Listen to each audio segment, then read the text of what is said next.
here from TechCONNECT. I'm joined again by Arno, and welcome back to Season 2, Episode 3 of Tales from the Towers. Hi Arno, how are you doing? Finding new tons. I'm great. And today I want people to have a bit of knowledge. So I want people to just have a bit of something to take home with after this whole recording. So when they watch back at this, I want them to be able to receive something from us. So we are obviously WISP. We deal with wireless internet and we provide that for communities, and we have the streams. Last week we were just talking about our goals and the towers and everything. This week I'd like you to just tell us how you did it. How do we do this? How do we grow the WISP? What are we currently doing to grow the WISP? Okay, so first of all, be very, very patient. I think this is not a get rich quick kind of business. I think you have to think in terms of probably 5 years or more before even breaking even. It takes really be prepared to work your butt off for 5 years before seeing any. Not saying this to discourage people. I'm just dealing with realities, and I'm sure the type of person that wants to start a WISP or internet business, fiber business, and you've gone through all the red tape and the rigmarole and the bureaucracy and the permits, you are used to, and you do think in very long term. So the first thing that I want to say is prepare for a long haul and have an end goal in place, the amounts of clients that you want and the amounts of turnover that you want. And then also break that end goal down into 1 year sections and 3 month sections and 1 month and 1 week and 1 day, and really plan it well and then just go for it. It's not easy, but I think it's a very rewarding to be in. I also think that you need to be a bit technically inclined. You need to be able to reach out to people and communicate well, because at the end of the day, you're going to have to negotiate contracts for the high sites. You're going to need to be able to go to people and ask them if you can build towers on their properties. So it's important to not just connect people to your internet and to your WISP, but you need to be able to connect to people to be able to negotiate with them and get the towers and the high sites on their properties. Sorry, I'm rambling on. So I think what's also really important, something that I spoke to you about, Tons, is in any business, is that you need a cause. You need a story. Why did you start this business? What is the reason why? There must be something. It's kind of like a fight against evil or promoting the good. And ours is to give our community members a chance and give them the opportunities that the rest of the world takes for granted. And we only be happy once each and every community member is connected to fast and safe and efficient internet. And we never ever stop talking about that. Another tip that I think is you need to get a mentor. That's very important. And not necessarily a mentor in the WISP world, not specifically a person that started a WISP, but like we live in a day and age where it's very easy to connect to people online. And remember, when I started my career, there wasn't things like Facebook and YouTube and whatever. Everything that I learned, I had to learn at university and out of books. And it's much better to save some time and actually connect with a mentor that can teach you things. And there's many guys out there. For example, people that I follow that I really look up to and that have taught me a lot. Dan Martell, he's in a different phase of his business than what I am, but I'm looking at reaching the heights that he has. And people like Alex Chaffin was really inspiring to me. He stopped his podcast now. All of his information is still very relevant. Layla Hormozi, please listen to Layla Hormozi. start employing a couple of staff. She's really good with personnel management and HR and things like that, and building a business. The MFCEO podcast by Andy Rosella. Specifically, he's got a new podcast called The Real AF. And if you do not like swear words or cussing, you're not going to enjoy him, but he's got tons and tons and tons of knowledge. So look for the MFCEO, which is his older podcast, and then look for the newer one. There's every Monday he's got a Q&A, a business Q&A. And I think he's bringing back the MFCEO podcast. So look out for that. That's going to be good. And then the always great Mr. Ed Milet. You need to watch from episode 1 all the way through to today. And he is actually the mentor of all these guys, except probably Alex Chaffin. But everybody chats to Ed Milet and gets advice from Ed Milet. So those are the guys that you need to follow online. So get a mentor. And then also for our fellow WISPs out there, I think with time you realize that you're not really in a WISP business. You think you're starting a WISP, but you're actually in the R&D business, a research and development business, because the technology changes so often that you need to keep up to par with the technologies, and you need to research and develop your network the whole time and upgrade and things like that. And then finally, the most crucial part of a WISP is actually marketing, sales and marketing. You think you're building towers and you're building network infrastructure, but if you build it, they won't necessarily come. You need to become a guru at marketing and sales. So I think I'm rambling on a bit, but those are the important points. Do you mind if I go on? Yeah, Or definitely, do you have any definitely. questions? I just want to add slightly with marketing in simple terms, we're looking at supply. So with marketing and sales, we're pushing for supply because it doesn't help you have the. Well, I think I'm switching them around. Mhm. We're looking for demand rather. Demand, Is yes, it? demand. We're Yeah, looking correct. for demand. Correct.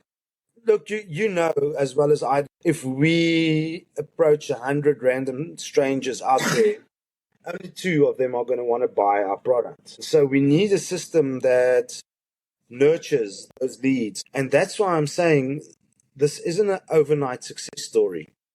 You have to get your leads into a system that will nurture them. So you know the 5 steps of running a business, the ANCRR. First, you need to acquire a lead. Then you need to nurture that lead. So the A, N, and the C is you need to convert that lead to a client, to a paying customer. And then you need to retain that lead and keep them for as long as you possibly can. You need to resell or upsell to that lead. Try and increase the packages. And as the family grows and as their needs grow, obviously they're going to need bigger packages. So you need systems for all of that. And I don't know who your favorite marketing guru is. I like a guy called Dan Kennedy, very, very old school. Very, very, he still uses faxes. You can't connect to him without sending him fax. He doesn't like being bothered. He still uses faxes. You were looking at another guy with a red book. Who was that you were reading? Yes.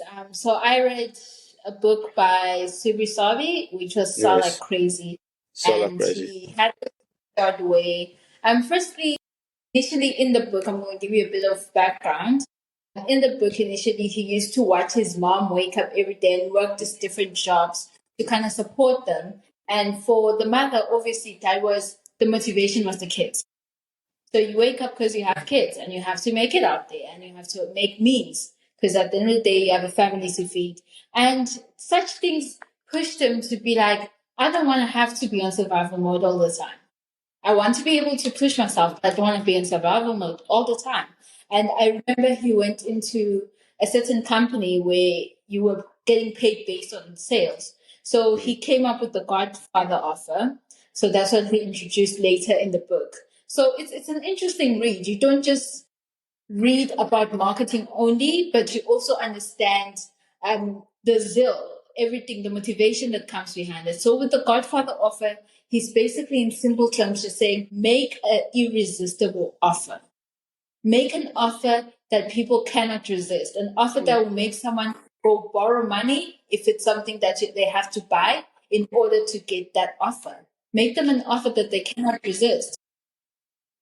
So And what I found with Subri was he's very aggressive. I don't know if you also found that he's to use his sales technique. If you buy now, you'll get this and you'll get that. He's Godfather offer, and it's a limited time. You need to buy now. You really, really, really, really need to trust your product that you're selling. Your product needs to be really, really good. Otherwise, you're going to make an ass of yourself. Those negative reviews are going to stream in. We have a site called ineedinternet.co.za, and a couple of clients commented on that. You're making all these beautiful offers to us. It takes you 2 days to come do a line of sight at my house. Be careful, be careful. You need to have a good team, a good product. So it's interesting how much we talk about sales and marketing, because actually a WISP business is a sales and marketing business. First, R&D, you need to know the products and the technology, but that stuff you can outsource to like a very, very bright network engineer. The sales and marketing is the core part of the business that you need to learn. So what I was thinking is maybe talking about the stuff that we use to do our sales and marketing and the products that we use, the software. The thing is, obviously, you need a knowledge base where you can document everything, like a wiki or something where all your most important critical info is documented. Google Docs is a good one. We use Office 365, but we have a very specific open source software called, which is our knowledge base, called Bookshelf. Bookshelf is open source and free, and that's where we document all our processes, passwords, thing that's important, and it's got two-factor authentication. And then I think in the beginning, it's very important that you get that right, like I said, and get the correct systems in place.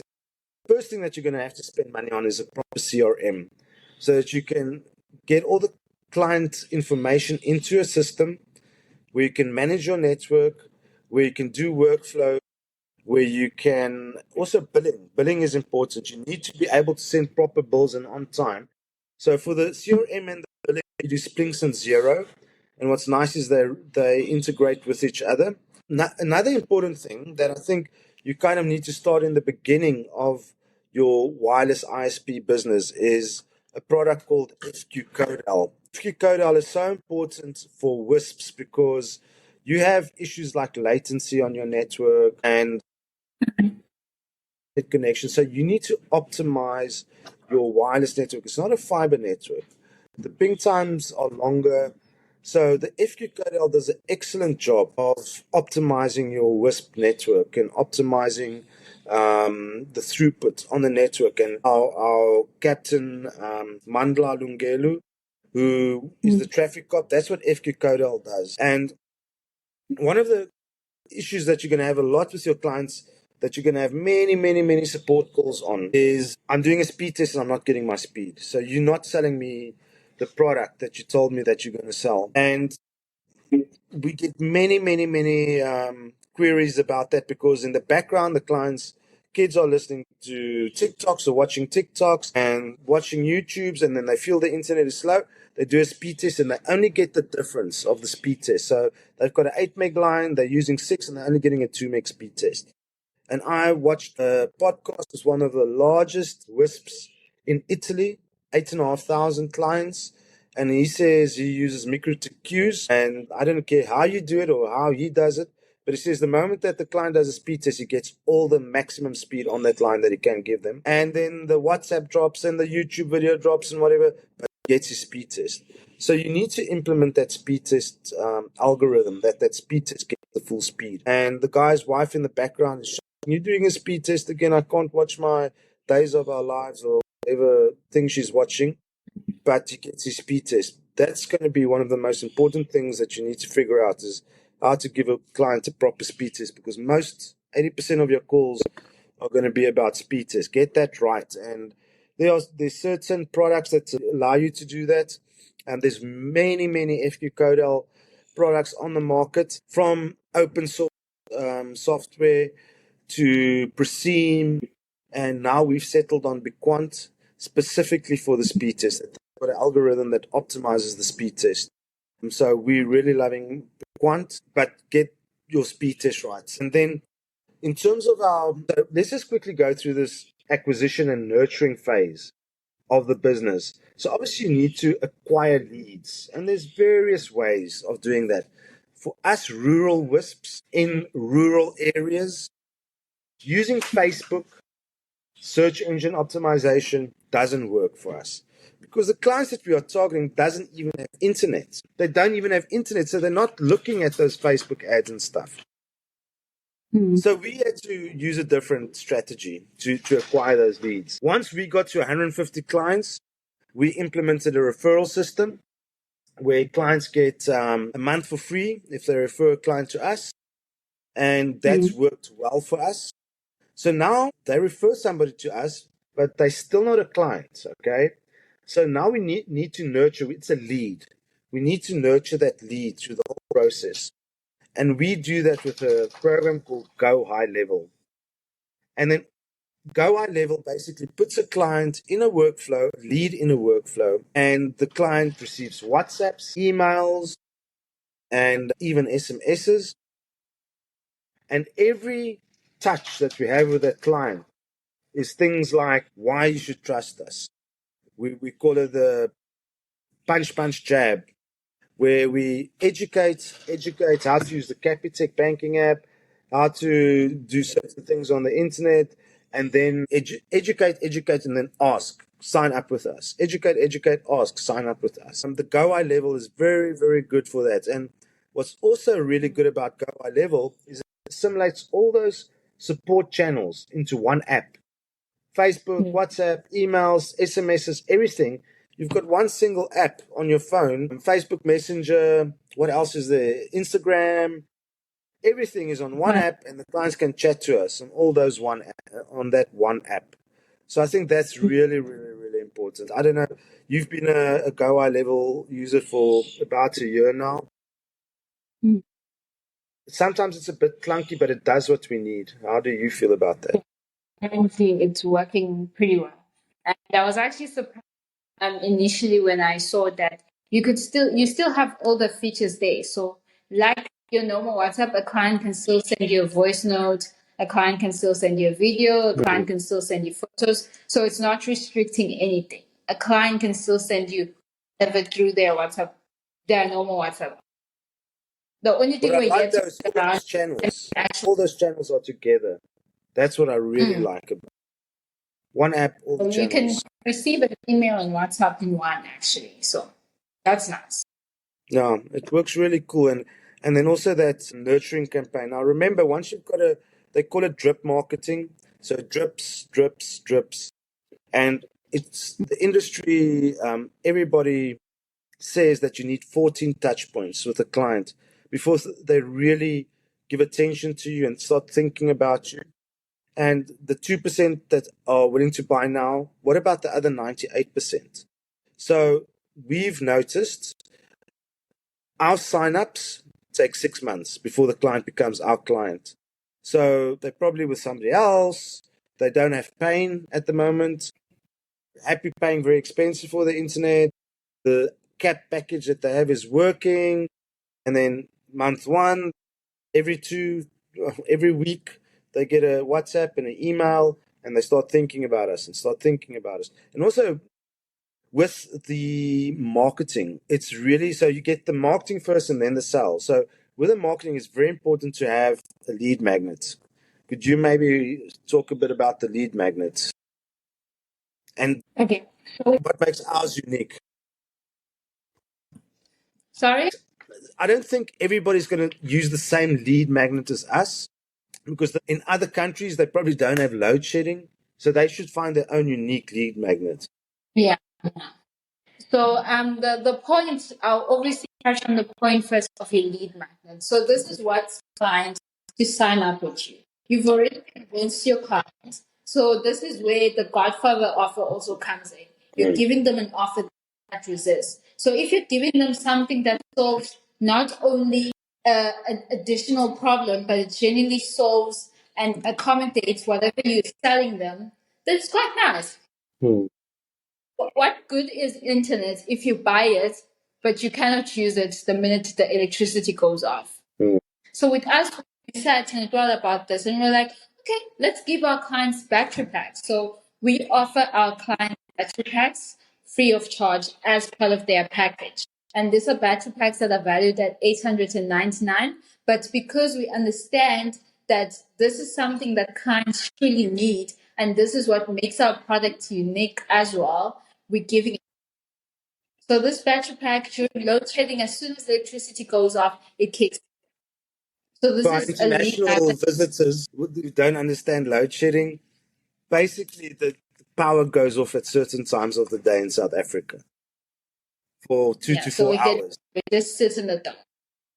So I'm trying to think what a WISP in India would use as a lead magnet, or a WISP in the States. Maybe package like Geo. They package channels, IPTV channels with their offering, so you get free IPTV. In the States, where there's quite a lot of competition with the fiber ISP, we were using things like Netflix vouchers or Disney Max. What did Disney Plus vouchers? You get 3 months worth of Disney Plus if you sign up with us. So lead magnets, anything that attracts a client to your product or offering. So be creative. There's many lead magnets that you can use. To us, we're willing to give up our profits for the installation and subsidize that installation, but then also think cleverly about this, because always think in terms of your return on investments on the package that the client is taking. So if they're taking a very cheap package, the lead magnet price is built in there, fine. But a free installation, no. That's not going to work for us. But if you're willing to sign a 2-year contract on a higher tier package, then it's kind of, you can start thinking about giving you 3 months of free internet support or whatever, a free internet installation. So the other thing that I just want to quickly talk about, when you're starting a WISP and you're in this WISP journey, and start with the bridge network, guys. Just start with connecting your towers to each other in a bridge network. It's not ideal. Probably you had 500 clients. You're going to start running into issues with broadcast storms, and you're going to wonder, why is my upload speed so poor? Why at certain times of the day does my internet take a hit? Because everybody between 6 and 9 and 10 is watching movies, and the internet starts becoming slow. For the beginning, that's build a bridge network. Use simple, just keep it simple. But please get a backup long haul fiber connection. Please get a backup layer 3 connection to your IP transit. Get a backup IP transit link so you don't ever go down. So if the fiber goes down at the one side, at least, even if you have to manually pull out a cable and plug it into the other fiber provider, you have a backup. If it's down for 15 minutes, the most awful feeling, and you're going to get heart attacks, and you're going to not stop receiving support calls, is if your fiber goes down. So as soon as possible, get a backup IP transit link. And then later, it's difficult for me to say, at 600 clients, we started implementing OSPF and routing. So at least the failover was automated. You okay there, Tans? That sounded painful. Yeah. So the biggest problem as a WISP owner is that if something goes down, your life starts going down with it. Heart attacks and stress and whatever. So for the first 150 clients, do it yourself, install the clients, but please do me a favor and do that as well as you can, and then get a backup IP transit link. And then after you've implemented your IP transit link and you have enough clients and the network's starting to become congested, and you see rapid cuts in speed. Clients are complaining. Before they start complaining, implement your OSPF and routing, and then get multiple fiber links or IP transit links. After that, now you've built your network, and my problem is I'm not really good with my hands. So the first 150 installations I did, drilled holes into my hands, grinded ladders off because I didn't know what I was doing. And I had help. I got a helper to help me with all of this. And you're going to sell your first 150 clients yourself. You have to go out there, talk to people, and sell your solution. And then the first thing that I think that you need to do is get a, not sales, but customer service. Get somebody to help you with customer service so they can start answering those phone calls while you stressing your behind off, your ass off, because the fiber connection is down or a tower went down. You cannot hang on a tower and also handle customer support. So get somebody that can help you with customer support. That's really, really, really important. And that customer support person can also double as a salesperson. So phone call comes in, they can start helping with the sales and things like that. And I guess you had about 6, 7, 800 clients. You need to start. So like I said, 150 people, do everything yourself, start building a team. And the order that you build your team is this. First you get installers, you sell. Then you get your customer service agents and they start selling. And now because you've got a nurture campaign and the leads are starting coming in and you're kind of good at selling, not brilliant, you're not a brilliant salesperson. Get a salesperson in, a closer. Get somebody that can close and doesn't mind sitting on the phone and making all those calls and getting the calls in. And that's all that they do is they close the deals. And this is a very, very unique individual. We've got a very unique individual that runs this for us. And it's somebody that's not afraid of taking no for an answer, doesn't mind dealing with clients that say no the entire time. But that's why it's important to get that nurture campaign going with GoHighLevel. So the calls actually come into you and that individual just closes the sale. And after that, you need to start getting a lead qualifier in. And a lead qualifier to us is somebody that gets us leads on the ground level, on the grassroots level. So our idea, we call them scouts. It's a person that sits at a mall with some swag, t-shirts, caps, cups, and goes and talks to people and just gets wild leads in. Cold leads, hot leads, you name it, and starts passing and starts getting that lead into our drip marketing GoHighLevel system. And they start qualifying those leads. It's a 2 out of 10 or it's a 5 out of 10. And then we also use some lead magnets if it's a nice lead. Here's a t-shirt for you, here's a cup for you, or a cap or whatever. But then you start getting those lead qualifiers in. And finally, it's really, really important to start concentrating on the correct avatar, because the correct avatar will make sure that your cash flow is good. So avatar to us is like this perfect person in a game. We're all playing a game of business, and getting that perfect person that you can actually have in your game is our avatar. And to us, the perfect business has started looking like lodges, bigger corporates, bigger businesses. And it's actually amazing if you look at our area. Our corporates doing 250 million turnover, 400 million turnover, only have 15 staff. To me, you think, but how is that possible? Because they're big farmers and big. Okay, so the mines have many, many clients, but the farmers literally have 15 admin staff using the internet. And the rest of the guys on tractors and on the lands, and maybe 4,000 of them, working the lands.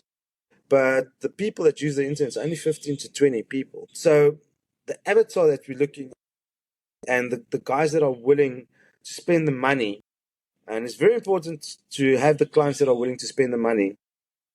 And you can start thinking of a different way of negotiating with those potential clients. Bring in things like, we are here to work in our company. Why are your staff still on TikTok? Why are your staff still on YouTube? Surely you should be productive. And it means that your staff have time to play around. And you can actually implement that DPI type of functionality in your business and sell that as an add-on to your bigger corporate clients, And we do that with Bequant. Bequant has helped us to do that. Yeah. And then you can start making sure that the avatar, the ideal client that you want, start targeting them. But your product needs to be good. You cannot go down. You cannot go down. You must be able to answer that phone call at night, or somebody needs to be able to answer that phone call. And in the beginning, it's you. In the beginning, it's you that's going to answer that phone call, and that's going to be WhatsApping and answering them back. And I think at the moment, we've got our standby staff, and hopefully a bot will be able to take that over someday. That'll be clever enough to be able to query Splynx and give real-time answers. But for now, in the beginning, it's you. You're going to have to, up to 150, 200 clients, it's going to be you. Yeah. Okay, then I think what else do we want to do in this business? Obviously, we want to grow and become big. But your cause must be good, and always keep that in the back of the mind that you want to connect communities and you want to make a difference to everybody. So keep that cause in mind. Why did you start this business?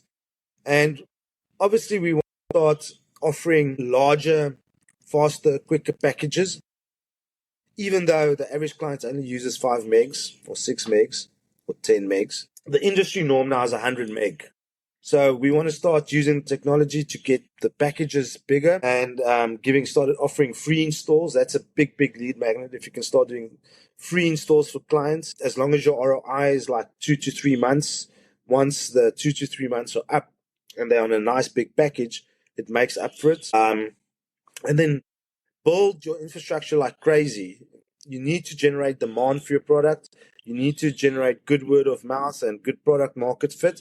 And once you can see there's a demand, I hate saying this, but you probably need to have to borrow the money to grow as quickly as you can, to be the first in the market and capture that market. And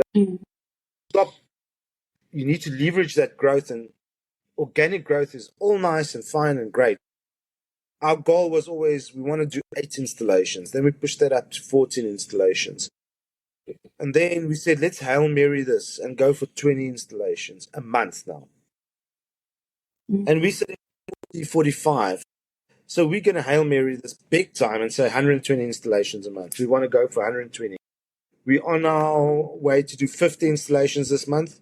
I want to get to a solid 80 installations a month with our scouts out in the field. And then we're going to go for 120 installations. So think big and work hard. And once you've got your product is good and there's a demand for your product, go. Don't stop, run. Then you need to run with it. You'll probably only have a limited time because competitors will come in. There's bigger corporate clients that want to buy into the market or new technologies coming out. Tirana is big. There's WISPs in the States that are offering 500 meg links. But this thing costs R250,000, The CPEs are like 5,000 Rand. Our clients are never going to be able to afford that. But in the States, subsidizing that cost to the clients, But give the market what it wants now. The market now wants to be able to stream and watch videos, etc., etc. I've got this perfect idea of building campuses. Our clients can come study for free. But I don't think clients really want to study online, or a very small percentage. I don't know. Maybe you're one of the exceptions, Tandy. But I'm just getting the idea they're using it for entertainment and to switch off. Maybe. Depends. There are people that are honestly using it towards at the end of the day, I believe we're doing our part in terms of bringing the internet to the people, bringing them safe, reliable, affordable, and efficient internet. We're doing our part. But like anything, people tend to lose it. So unfortunately, we cannot know just how much bad use it to. The best we can hope for is that someone out there, it truly changes their life and they're using it for the better of good. I've noticed that a trigger is if you talk to parents and you tell them, look, how are your kids getting internet? Oh, and then they start moaning about the cat packages and how expensive it is, and the kids can't really do their homework properly, and etc. etc. And that really triggers the parents, want good, fast internet for their kids to be able to do their homework and assignments, etc. And then you see that Xbox being plugged in, and it's just downloads, game downloads, game downloads. So the kids don't really use it for what the parents intended it for. But it's there if they need it. And I'm really trying to wrap my head around the concept, like Khan Academy or Volkschool, something that the kids will enjoy. And if you're really interested in something, the way that you learn more about that now is YouTube. And most of the stuff that I learn is YouTube. Take a crash course on YouTube, then you download those videos into Notebook LLM, get some summaries on how it works, and that's when the deep research begins. But yeah, I think it's difficult that it feels wrong that it's being used for entertainment mostly. But look, if you want to study, it's there for you. Yeah, definitely. Whatever you need, it's there for you. So what did we miss? What else do we use in our business, software-wise? On the subject of people using it for entertainment, we have Whalebone, yes. Yeah, okay, sorry, entertainment, yeah. Okay, so under the strategy of people using it for maybe the kids, because mostly there are a lot of kids, I believe. But obviously, you fear as a parent or as an adult, you fear you might stumble upon the wrong thing. Because this thing, you don't even have to be working. It's just everywhere. Block sites and most malware through Wearable, which actually gives us that relief. So you, as a parent, can rest assured that you won't find your child downloading funky things or being or stumbling upon the wrong site or even causing a virus to the laptop. So as much as they can use it, you can trust that they are using it safe in a safe manner. But the weird thing is then the parents phone us and say, look, my kid's been blocked on this website. Please open it for him. And we try to explain to them, it's a dangerous website. That he's trying to download a game that's been infected by a virus. No, just do it. He's moaning. And then we say, look, we'll do it at your own risk. And tomorrow that computer's going to be in our offices infected. Are you happy with that? And when you put it that way, oh no, why would it become infected? And then you have to really explain why that website's being blocked. And what's really nice about Whalebone as well is that you can block porn, you can block racism, drug use. They've got all these categories. I don't block everything. The internet is open. Everybody should be able to access everything they want. But now and again, we do get parents requesting us, please just block this or that. You're able to do that with Whalebone, and it's cheap. Whalebone's, it's like 800 Rand a month. Yeah, I think we've gone through it. Yeah, I think we've covered pretty much everything. If there are any questions left, they could more than welcome to leave comments on the YouTube section, on the comment section, or they could contact us directly on 013-013-0310. That South is Africa. our South Africa, for all the South Africans. You can always just leave a comment on the comment section after you. It's very interesting if you look at our audience is in India and then the States. So it's interesting that a small little ISP like us, someone is actually listening to what we have to say. And obviously we're growing and got big plans, and we'd like to document the journey as we go along and hopefully help some fellow ISPs out there. We're all here to help each other. If it wasn't for other ISPs in South Africa and network gurus, we wouldn't have been where we are today. So if you need help, we're here. We're here for you. We'll help. Definitely.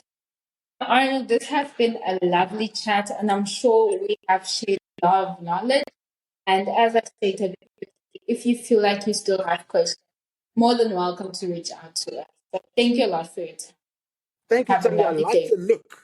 I like your look. Thank you. I'm embracing ever. Love it. Okay, Tans, enjoy your afternoon. Thank you. Thank you for your time. Thank you a lot. Thank you. Bye.